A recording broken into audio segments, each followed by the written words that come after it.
2021-22 سے پاکستان نے ریلیشن جو ہیں وہ بہتر کرنے شروع کیے، جس کی وجہ سے وہ کانفیڈنس ہے کہ وہ بھی ٹیم آ گئی۔ آپ یہ غور کریں کہ پہلے جو قطر میں ہوئے ہیں، عمان میں ہوئے ہیں، اور اسپیشلی کہ آپ یہ دیکھیے کہ وہ جو دوحہ میں جب حماس کو بلایا بات چیت کرنے کے لیے اور پھر اسرائیل نے اٹیک کر دیا، اس کے بعد جو ایک انوائرمنٹ تھا کہ اسرائیل حملہ نہ کر دے، اسرائیل کے پاس کوآرڈینیٹس تھے، ان کے جو فارن منسٹر ہیں اراچی ان کے اور غالب اسپیکر کے، تو یہ ڈر تھا کہ کہیں اسرائیل وہ حملہ نہ کر دے۔ تو اس میں پاکستان کے فائٹر ایئر کرافٹ گئے، ان کو اسکارٹ کر کے لے کے آئے، تو ایک لیول آف کانفیڈنس ہے جو کہ بڑا ضروری تھا، جو کہ ڈیمونسٹریٹ ہوا ان ٹاکس کے دوران۔ جی دوسری بات، ہم اس میں فیلڈ مارشل عاصم منیر کی بھومکا کے بارے میں بات کرنا چاہیں گے۔ ہم نے دیکھا ہے کہ پچھلے 2 سال میں خاص طور پر آپریشن سندور کے بعد بہت بہتر ہوئے ان کے تعلقات پرسنل لیول پہ ڈونلڈ ٹرمپ کے ساتھ۔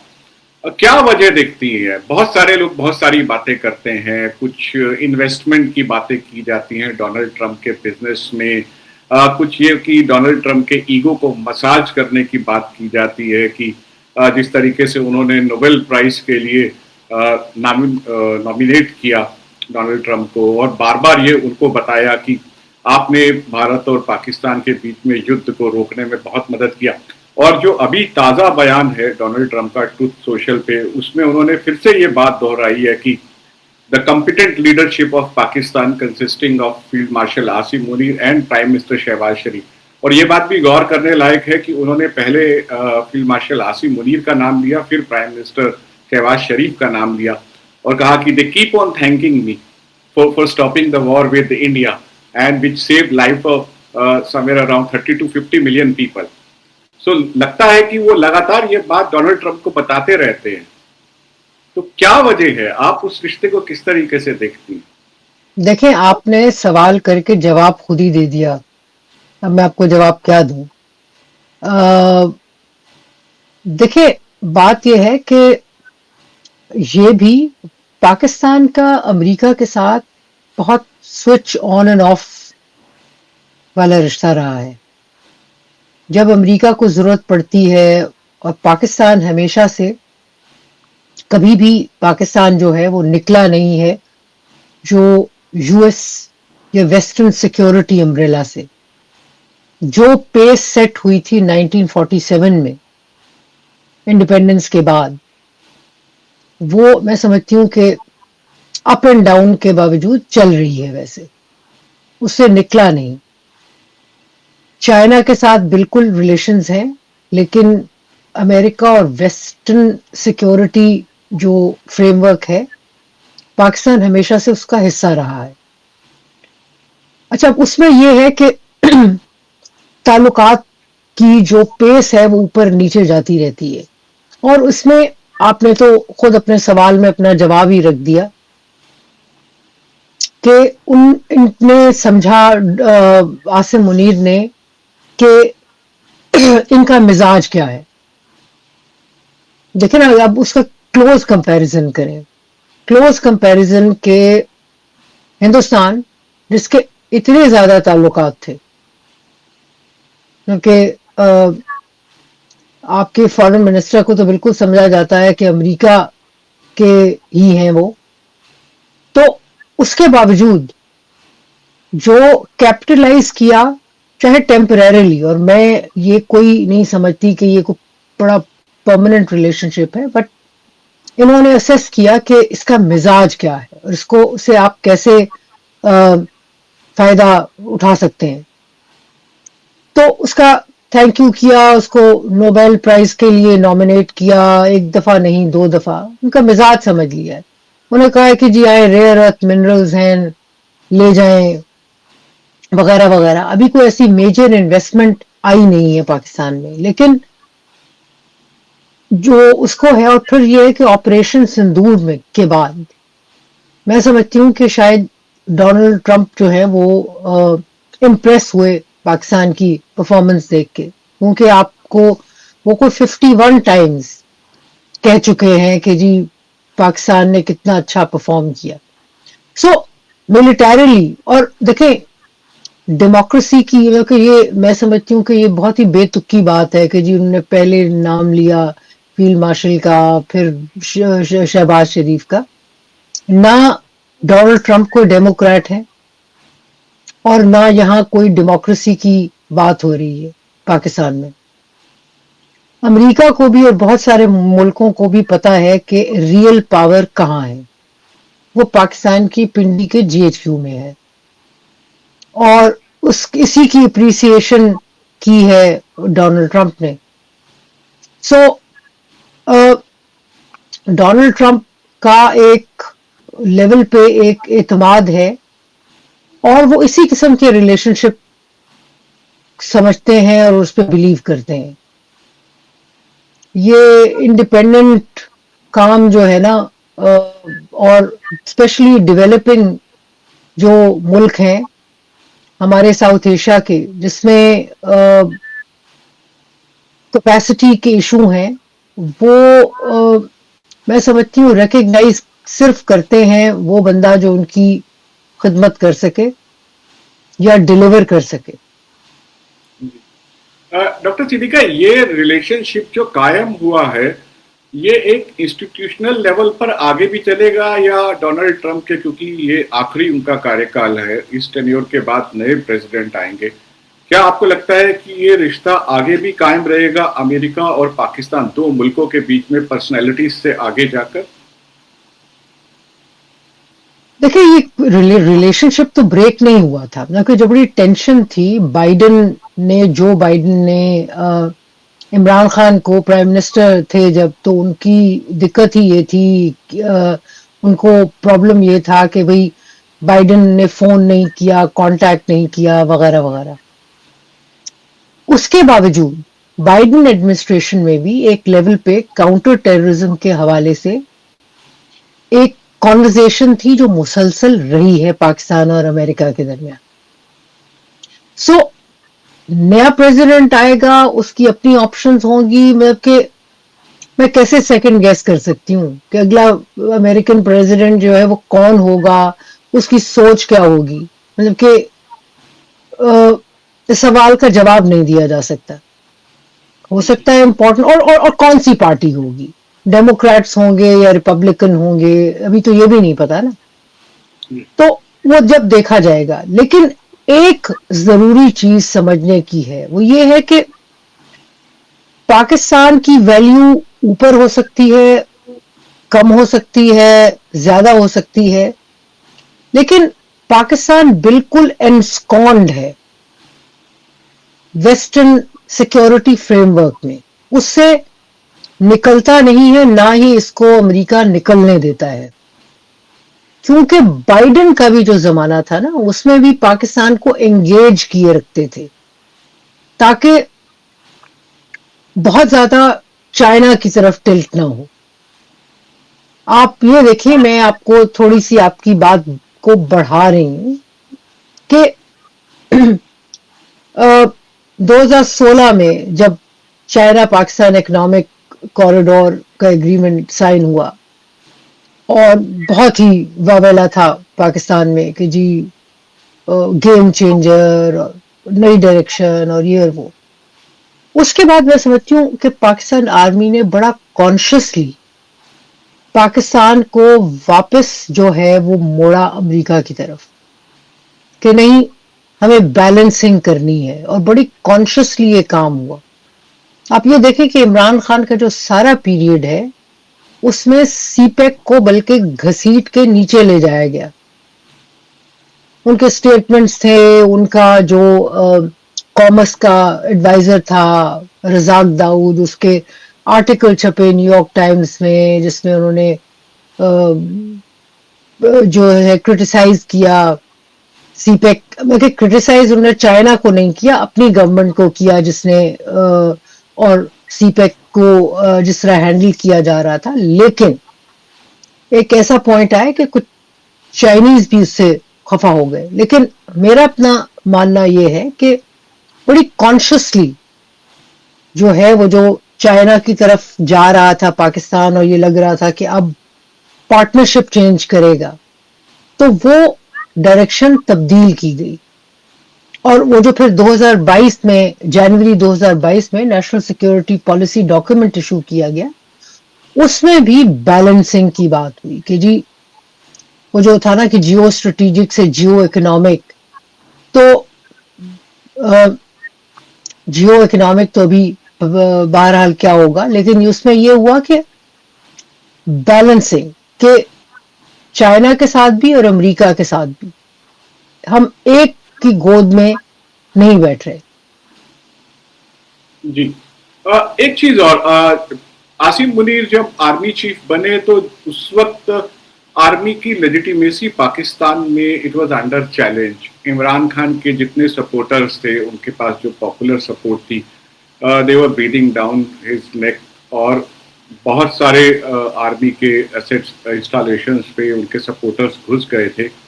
اور پھر اس کے بعد پہلگام اٹیک ہوتا ہے، اور پہلگام اٹیک کے بعد پورا کا پورا جو عاصم منیر کے لے کر پاکستان کا رویہ ہے، سوچ ہے، وہ بدل جاتی ہے. عاصم منیر جتنے شیکی وکٹ پہ تھے وہ اتنے پاورفل ہو جاتے ہیں. کیا وجوہات آپ دیکھتی ہیں؟ دیکھیے میں سمجھتی ہوں کہ ہندوستان میں specially field marshal Asim Munir کو سمجھنے میں مسئلہ ہوا ہے، غلط اسیسمنٹ ہوئی ہے. پہلی بات تو ایک چیز آپ کی کریکٹ کروں گی، آرمی جو تھی وہ انڈر تھریٹ نہیں تھی. P T I, Pakistan Tehreek Insaf, Imran Khan, ان کا مسئلہ یہ ہے، وہ ان کو آرمی سے دقت نہیں ہے، ان کو اس جنرل سے دقت ہے جس کی وجہ سے ان کا لیڈر جیل میں ہے، یا نواز شریف کی پارٹی یا زرداری کی پارٹی پاور میں ہے. آپ یہ چینج کر لیں تو آرمی کی محبت ان کے دلوں میں پھر واپس آ جائے گی. سو ایک چیز پہلے یہ سمجھے کہ اسٹرکچرل چینج یوں نہیں ہے. دوسری بات یہ ہے کہ بالکل لگ رہا تھا کہ ان کی پوزیشن جو ہے وہ تھوڑی سی شیکی ہے، کہ بہت سارے، ایک پوری جنریشن تھی فوجیوں کی جو کہ کمیٹڈ تھے ٹو عمران خان. لیکن آپ یہ دیکھیں کہ جس دن مئی 9 ہوا ہے تو اس دن یہ آئی تھنک مسقط میں تھے یا کہیں باہر کے دورے پہ تھے، اور ان کو پھر پیغام گیا، جو میرے سننے میں آیا وہ یہ کہ ان کو پھر پیغام گیا ساحر شمشاد مرزا، جنرل ساحر شمشاد مرزا، جو کہ chairman joint chiefs of staff committee تھے، اور جن کا کہا جاتا تھا، جن کی خبریں تھی، افواہ تھی کہ جی وہ کاؤنٹر کو کریں گے، ان کو ہٹا کے لے کے آئیں گے، خود آ جائیں گے. اور وہ کوئی ساحر شمشاد مرزا پرو عمران نہیں تھے، لیکن وہ نیوٹرل تھے. لیکن ایسا نہیں ہوا، بلکہ جو بالکل اطلاعات ہیں وہ یہ ہے کہ ساحر شمشاد مرزا نے ان کو کہا واپس آنے کی ضرورت نہیں ہے، I'll handle it. اور جو ایک دو جرنیل تھے، پھر آپ نے دیکھا کہ کو کمانڈر لاہور، ان کا کورٹ مارشل ہوا، کچھ بریگیڈیئرز کا جی او سیز کا ہوا، اور آہستہ آہستہ انہوں نے اس کو چھاننا شروع کر دیا آرمی کو. پھر آپریشن سندور ہوا. جی مجھے یاد ہے میں نے تو مذاق میں، ایک ہمارے انڈین دوست تھے، جب آپریشن سندور ابھی لانچ نہیں ہوا تھا، تو میں نے وہ ہنس کے کہا تھا، میں نے کہا بھائی اگر آپ لڑ نہیں سکتے اور پش بیک نہیں کر سکتے تو پلیز یہ جنگ مت کیجیے گا، کیونکہ پھر فوج ہمارے سر پہ پاکستان میں 10 سال کے لیے، اگلے 10 سال ناچے گی. جی سو ایگزیکٹلی وہی ہوا. اور جو دیکھیں وار کا جو آبجیکٹو، اور یہ اس میں بہت سارے لوگوں کو ہندوستان میں مسئلہ ہو جاتا ہے. ایک آرگیومنٹ ہے کہ جی ہم نے اپنا آبجیکٹو اچیو کیا، جو ٹارگیٹیبل جگہ تھی ہم نے ان کو ٹارگیٹ کیا. بالکل کیا. مطلب یہ کہ یہ تو ہم پاکستانی سائڈ جو ہے اپنی اس کو بتاتے ہیں کہ بھائی وہ آئے، انہوں نے 9 ٹارگٹس ایکوائر کیے اور وہ چلے گئے اور آپ روک نہیں سکے. پھر مزید جو بمباری ہوئی وہ بھی ہوا، لیکن ایک براڈر اسٹریٹجک آبجیکٹو اگر تھا کہ پاکستان جو ہے سب کنونشنل میتھڈز آف وارفیئر سے ہٹ جائے، تو ایسا نہیں ہوا. In that strategic objective India could not achieve. ٹھیک. اور دوسری بات یہ ہے کہ ایک سینس پھر یہ ہے کہ جو کمیونیکیشن کا لیول تھا ہندوستان اور پاکستان کی سائڈ پہ اپنا اپنا، پاکستان ایئر فورس کا نے جو نیریٹو بلڈنگ کی، اور یہ چیز مزے کی بات یہ کہ ہندوستان سے ہی سیکھی پاکستان نے، کہ کارگل کے دوران جیسے نیریٹو ہینڈلنگ ہوئی ہے تو یہ سمجھتے تھے کہ یہ ایک ویکنس ہے جو کہ پھر انہوں نے اوور دا ایئرز ہم نے دیکھا اس میں دور کی. سو بات یہ ہے کہ وہ جو تھا، لیکن وہ جو 4 دن کا سیمی وار تھی، اس نے بالکل مزید بوسٹ کیا. کیونکہ میری ایسے پڑھے لکھے نوجوانوں سے بات ہوئی اچھی یونیورسٹیز میں، جو کہ بالکل آرمی کو کرٹیسائز کرتے تھے، اس کا رول نہیں چاہتے تھے. جب آپریشن سندور ہوا تو اس کے بعد انہوں نے اپنی تھنکنگ کو ریوائز کیا. انہوں نے کہا کہ نہیں، بالکل ڈیموکریسی ہمیں چاہیے، لیکن ہمیں ایک اسٹرانگ آرمی بھی چاہیے. اور میں سمجھتی ہوں کہ وہ بڑا ایک انفلٹرڈ ویو بھی تھا کہ بھائی ٹھیک ہے، ایک اسٹرانگ آرمی جو ہے وہ آپ کو ڈیفenس کے لیے، سیکیورٹی کے لیے بالکل چاہیے ہوتی ہے، لیکن ایشو وہ نہیں ہے. ایشو یہ ہے جو اس کا رول ہے جو ڈومیسٹک پالیٹکس میں، اور بہت اکانومی میں اور سوسائٹی کے لیول پہ، کہ وہ پینیٹریشن جو ہے. بٹ سندور کی وجہ سے، آپریشن سندور کی وجہ سے، ایک تو آرمی کا رول ود ان پاکستان اس کی سوسائٹی میں ایکسپینڈ ہوا، بڑھ گیا، اور اس کی جو کریڈیبلٹی ہے وہ بھی بالکل بڑھی. کل ایک دوست سے ہو رہے تھے، بات ہو رہی تھی تو ہم ہنس رہے تھے کہ عاصم منیر صاحب واقعی بہت لکی ہیں کہ بٹوین نریندر مودی اور بینجامن نیتن یاہو، دونوں نے ان کا امیج بلڈ کرنے میں کیسی مدد کی ہے. جبکہ ایران عراق وار اور اس میں جو سالسی پاکستان کروا رہا ہے، جو یہ امریکہ اور ایران کے درمیان بات چیت کرا سکے ہیں، اس سے بھی ان کو بوسٹ ملا ہے، پہلے بھی ملا تھا. تو کم از کم اس حد تک تو بڑے خوش قسمت ہیں کہ مقدر کے سکندر ہیں. ہاں، بالکل ایسی بات کہہ سکتے ہیں. جنرل ضیاء کے ساتھ میں بہت دفعہ ان کا آپس میں دونوں کا دیکھتا ہوں، دونوں کو کمپیئر کر کے دیکھتا ہوں. جنرل ضیاء بھی جب پاور میں آئے تھے اور بھٹو صاحب کو جب پھانسی ہو گئی تھی تو دنیا بھر میں کرٹیسائز کیا جا رہا تھا پاکستان کو، اور سڈنلی سوویت فورسز افغانستان میں آتی ہیں، امریکہ کو پاکستان کی ضرورت محسوس ہوتی ہے، اور جنرل ضیاء امریکہ کے ساتھ ایک ایسا ڈیل کرنے میں، ایسا بارگین کرنے میں، جمی کارٹر کے ساتھ جو ان کا بارگین تھا انہوں نے ٹکرا دیا تھا، جی جی جی، اس کے بعد وہ ایسا بارگین کرنے میں سفل ہو جاتے ہیں اور وہ فرنٹ لائن ایلائی بن جاتے ہیں. سملرلی عاصم منیر بھی مقدر کے دھنی ہیں. بالکل میں یہی سمجھتی ہوں جی کہ ویسے تو پاکستان کے سارے جنرل لکی ہیں. مطلب یہ کہ یہ وہ والے لکی ہیں جو کہ کیونکہ انسٹیٹیوشنل پاور ان کے ساتھ ہے تو یہ اپنی ہاتھ کی لکیر خود ہی بڑھا لیتے ہیں. اپنی ہاتھ کی لکیریں بالکل ان کے ہاتھ میں ہوتی ہیں.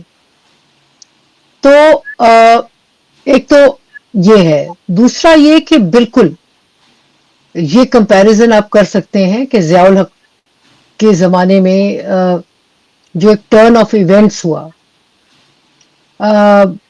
79 میں جو ہے وہ جنوری 79 میں ایران میں ریولوشن آیا, اسلامک ریولوشن, اور اس کے بعد تو میں سمجھتی ہوں کہ اس وقت سے ویسٹ جو تھا وہ دیکھنا شروع ہو گیا تھا.